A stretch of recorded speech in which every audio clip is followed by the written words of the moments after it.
से आई हूँ, भाजपा से मंडल अध्यक्ष हूँ। ऐसी भाजपा को ऐसी। दोस्तों, आज हम बात करेंगे उत्तराखंड की, जिसको देवभूमि के नाम से भी संबोधित किया जाता है।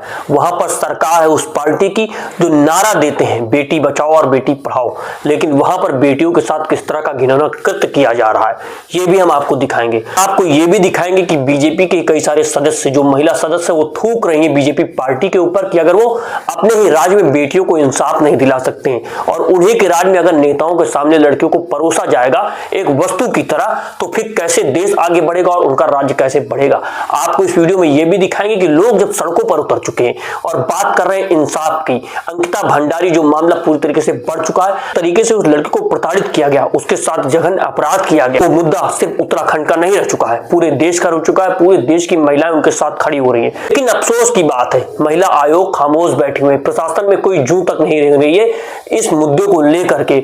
और जो वहां पर भीड़ उतरी है, जो लोग सड़कों पर उतरे हैं, वो विजुअल्स आप देख रहे हैं कि जनता सवाल कर रही है कि आखिर बच्ची के साथ इस तरह की नाइंसाफी क्यों की गई। आखिर वो लोग कौन हैं जिनके आगे बच्चियों को परोसा जा रहा है। लोग सवाल ये भी खड़ा कर रहे हैं कि उनका नाम बाहर क्यों नहीं आ रहा है, क्यों उन लोगों पर कड़ी कार्यवाही नहीं हो रही। ये बहुत बड़ा सवाल है। अब देश की जनता और उत्तराखंड की जनता यह सवाल पूछना चाहती है और जानना चाहती है कि उन लोगों के नाम सामने क्यों नहीं आ रहे हैं।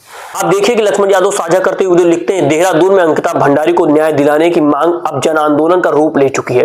सड़कों पर लोग उतर रहे हैं, सवाल पूछ रहे हैं, क्या न्याय इतना मुश्किल है। भारी पुलिस बल की तैनाती सच को दबा नहीं सकती। यह लड़ाई सिर्फ अंकिता भंडारी की नहीं, हर बेटी की सुरक्षा और सम्मान की है। जब तक दोषियों को सजा नहीं मिलेगी यह आवाज नहीं रुकेगी। वहीं लुटेंस मीडिया ट्वीट करते हुए लिखते हैं, देहरादून की अंकिता भंडारी को न्याय दिलाने की मांग को लेकर हो रहे प्रदर्शन को रोकने के लिए हजारों संख्या में पुलिस बल तैनात किया गया। प्रदर्शनकारियों सड़कों पर उतरने की मांग कर रहे हैं और वो बात कर रहे हैं कि उनको इंसाफ मिलना चाहिए। इसी के साथ एक वीडियो बहुत तेजी से महिला का वायरल हो रहा है। वो साफ तौर से कहती, अगर ऐसी बीजेपी के रहते हुए हमारी बेटियां सेफ नहीं है तो थू है ऐसी गंदी राजनीति पर। आप यह वीडियो देखिए।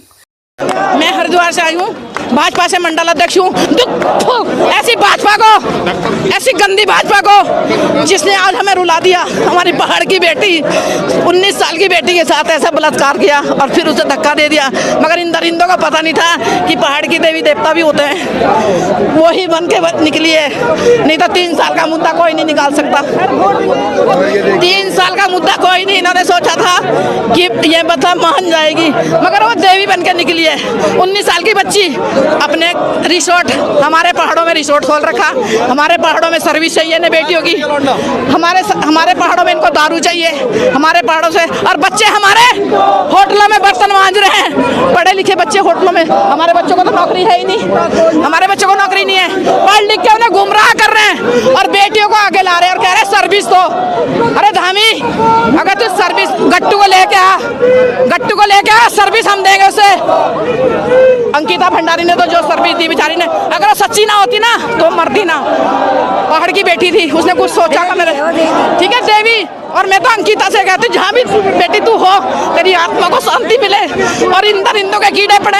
ये अगला 27 का चुनाव तो लड़ नहीं आएंगे, इनको लकवा मारेगा। दामी मेरी आवाज सुन लेना। मैंने तेरे साथ एक बार देहरादून में बातचीत हुई थी, भाजपा से मंडल अध्यक्ष हूँ।